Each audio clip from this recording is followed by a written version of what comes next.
Enema classes में आपका स्वागत है।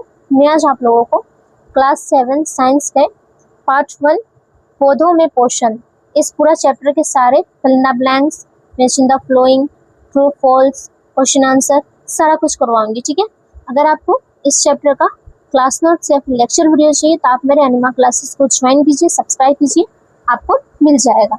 इसके साथ साथ क्लास 6 से लेकर 12 तक के जितने भी स्टूडेंट्स हैं मैं उन लोगों को बता दे रही हूँ कि आप लोगों को हर एक सब्जेक्ट का एनिमा क्लासेस में मिल जाएगा, चाहे वो लेक्चर वीडियो हो, प्रश्नोत्तर वीडियो हो या फिर क्लास नोट्स हो, सारा कुछ मिल जाएगा।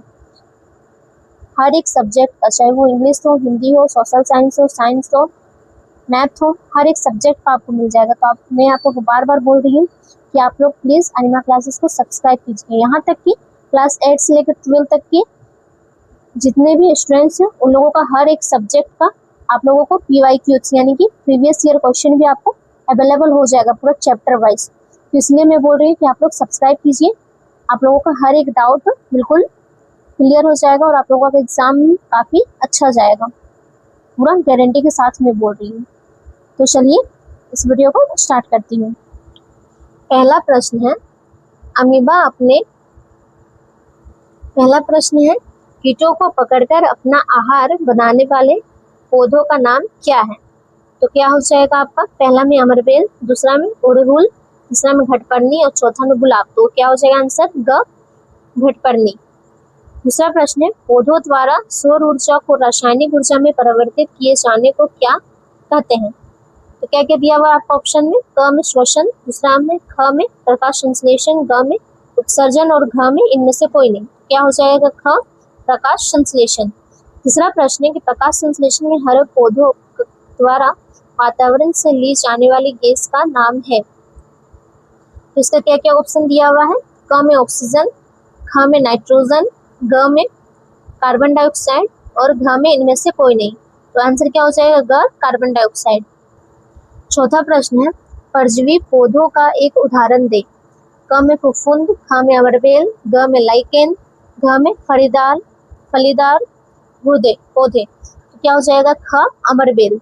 पांचवा प्रश्न है प्रकाश संश्लेषण में हरे पौधों के किस विशेष संरचना से ऑक्सीजन वायुमंडल में मुक्त होता है? क, जड़, ख, तना, ग, फूल या घ, रंध्र। तो क्या हो जाएगा? घ, रंध्र। ठीक है,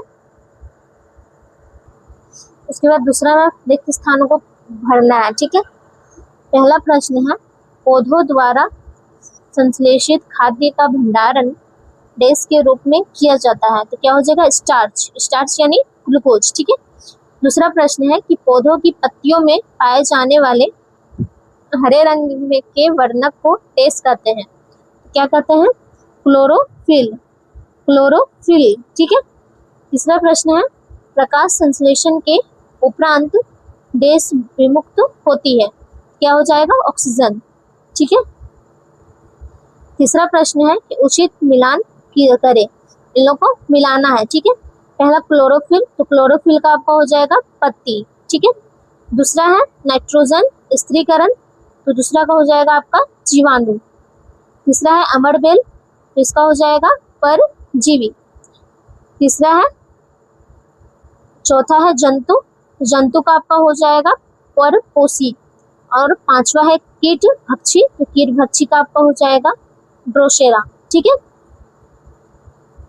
तो चौथा से हम लोग का यहाँ पे प्रश्नोत्तर है, तो कॉपी में देखेंगे। ठीक है, चौथा में क्या अच्छी प्रश्न है कि परजीवी एवं मृतजीवी में अंतर स्पष्ट करें। परजीवी और मृतजीवी में अंतर बताना है। तो परजीवी क्या है? पोषण की वह विधि जिसमें प्राणी अपना भोजन अन्य जीवित प्राणियों के शरीर से प्राप्त करते हैं, परजीवी पोषक कहलाता है। इस प्रकार से भोजन प्राप्त करने वाले जीव को परजीवी कहते हैं। उदाहरण में क्या क्या हो जाएगा? अमरबेल, तना, परजीवी, मिसलटो आदि। ठीक है, दूसरा है मृतजीवी, पोषण की विधि जिसमें प्राणी अपना भोजन मृत एवं विघटित जैविक पदार्थों से प्राप्त करते हैं, मृतजीवी पोषण कहलाता है। जैसे फफूंद तथा कुकुरमुत्ता या मशरूम आदि। ठीक है। पांचवा प्रश्न में क्या है कि आप पत्ती में स्टार्च की उपस्थिति का परीक्षण कैसे करेंगे। तो उत्तर में हम लोग क्या देंगे इसका कि पत्ती में स्टार्च की उपस्थिति निम्नलिखित परीक्षण द्वारा करते हैं। पहला, क्रोटन या कोलियस की चित्तीदार पत्ती को तोड़िए। दूसरा, इस पत्ती को बीकर में डालकर कुछ देर उबालिए।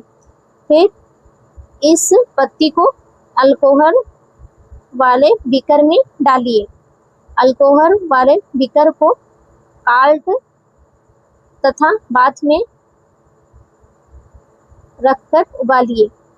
फिर पत्ती में मौजूद हरा वर्णक क्लोरोफिल पत्ती से निकलकर अल्कोहल में घुल जाता है। रंगहीन पत्ती को पानी में अच्छी तरह से धोइए। इसके बाद पत्ती को पेट्री डिश में रखकर आयोडीन की कुछ बूंदें डालिए। अब हम देखते हैं कि हरी पत्तियों वाला भाग गड्ढे नीले रंग का हो जाता है, परंतु सफेद पत्तियों वाला भाग नीला हो जाता है। ठीक है। छठा प्रश्न है, वृक्षारोपण क्यों जरूरी है। तो यहाँ पे उत्तर आपका हो जाएगा कि वृक्ष भोजन के अतिरिक्त सभी जीवों के लिए परम आवश्यक ऑक्सीजन भी प्रकाश संश्लेषण के दौरान निर्मित होता है। यह प्रक्रिया वायुमंडल में कार्बन डाइऑक्साइड और ऑक्सीजन के वायुमंडल को संतुलन को बनाए रखता है। प्रकाश संश्लेषण की उपस्थिति में जीवन की कल्पना भी असंभव है। ठीक है। सातवां प्रश्न में क्या है, सातवां का पहला में है, एक शब्द में आपको इसका उत्तर देना है। ठीक है। छिद्र जिनके द्वारा पत्तियों में गैसों का आदान प्रदान होता है, तो क्या हो जाएगा, स्टोमाटा यानी कि रंध्र। दूसरा है नालिका जिनके द्वारा जो जल एवं खनिज लवण पत्तियों तक पहुंचाए जाते हैं, क्या हो जाएगा, क्लोरोफिल। फिर तीसरा क्या है, खाया जाने वाला कवक का एक प्रकार, क्या हो जाएगा, शैवाल। ठीक है।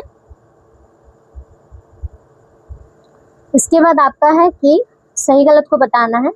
पहला प्रश्न है कि प्रकाश संश्लेषण में ऑक्सीजन गैस मुक्त होती है, तो सही हो जाएगा, ऑक्सीजन गैस ही मुक्त होती है। दूसरा, ऐसे पादप जो अपना भोजन स्वयं संश्लेषित करते हैं क्या कहलाते हैं, परजीवी कहलाते हैं, ये भी सही हो जाएगा। तीसरा, प्रकाश संश्लेषण का उत्पाद प्रोटीन नहीं है,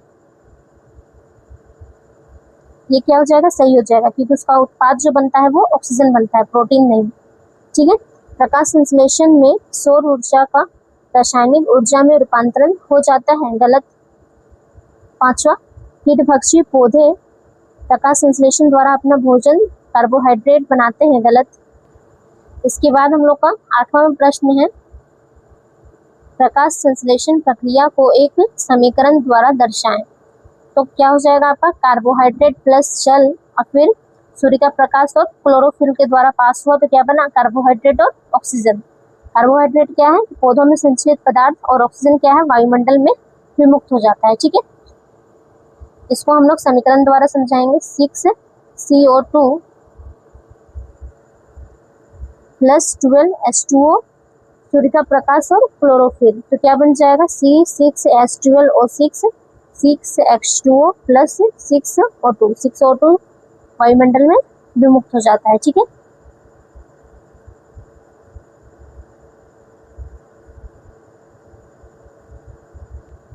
नौवां प्रश्न है, प्राकृतिक विधि द्वारा मिट्टी के पोषक तत्व के पुनः पूर्ति का उल्लेख करें। उत्तर में क्या होगा, लगातार लंबे समय तक पौधे द्वारा मिट्टी से पोषक तत्वों का अवशोषण होने से इसमें पर्याप्त पोषक तत्व जैसे नाइट्रोजन, पोटेशियम, फास्फोरस की मात्रा कम होती है। मिट्टी को इन पोषक तत्वों से समृद्ध करने के लिए भूमि में उर्वरक तथा खाद्य मिलाने की आवश्यकता होती है। इससे पौधों की वृद्धि एवं स्वास्थ्य पर अच्छा प्रभाव पड़ता है। 10वां में क्या चाहिए कि पहला प्रश्न है कि आपका फलीदार पौधों को उगाने के लिए नाइट्रोजन युक्त खाद्य का उपयोग क्यों किया जाता है। अपने उत्तर का कारण लिखें।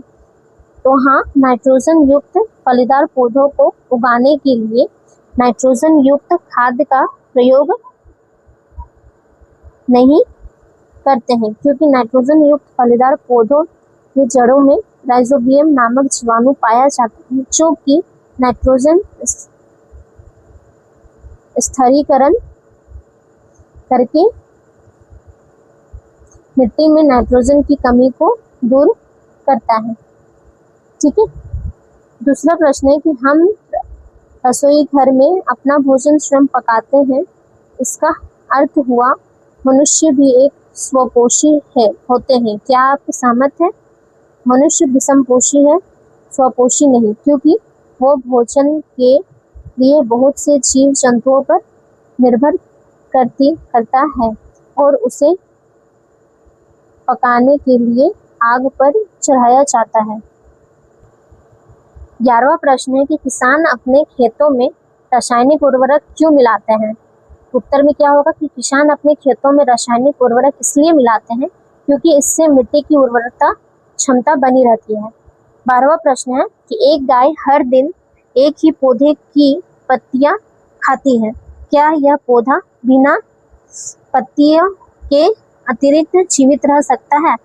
उत्तर होगा नहीं, वो पौधा बिना पत्तियों की जीवित नहीं रह सकता है।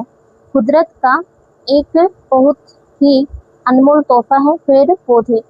पेड़ पौधों के बिना जीवन असंभव है। पौधे हमें ऑक्सीजन प्रदान करते हैं, जो कि हमारे जीवन के लिए जरूरी है। इसके साथ ही कार्बन डाइऑक्साइड अवशोषित करते हैं।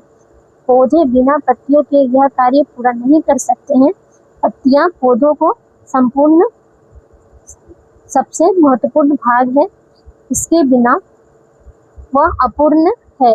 इसलिए हमें पौधों को सुरक्षित रखना हो गया, यह हमारा कार्य है। हमें यह ध्यान रखना होगा कि कोई भी जानवर पौधों को नुकसान न पहुंचाए। ठीक है। तो आज मैं आप लोगों को इस चैप्टर के सारे प्रश्नोत्तर, fill the blanks, mention the following, true false सारा कुछ करवा चुकी हूँ। मैं बार बार बोल रही हूँ कि आप लोग अनिमा क्लासेस को सब्सक्राइब कीजिए, ताकि क्लास 6 लेकर 12 तक के जितने भी स्टूडेंट्स हैं उन लोगों का हर एक डाउट क्लियर हो सके, चाहे वो लेक्चर का, चाहे वो किसी चैप्टर का कुछ डाउट हो या फिर कोई भी क्वेश्चन हो प्रीवियस ईयर, तो आपको क्लास 8 से लेकर 12 तक के स्टूडेंट्स को मिल ही जाएगा हर एक सब्जेक्ट का। तो आप लोग प्लीज़ अनिमा क्लासेस को सब्सक्राइब कीजिए। आशा करती हूँ कि मेरी वीडियो आपको पसंद आया होगा। धन्यवाद।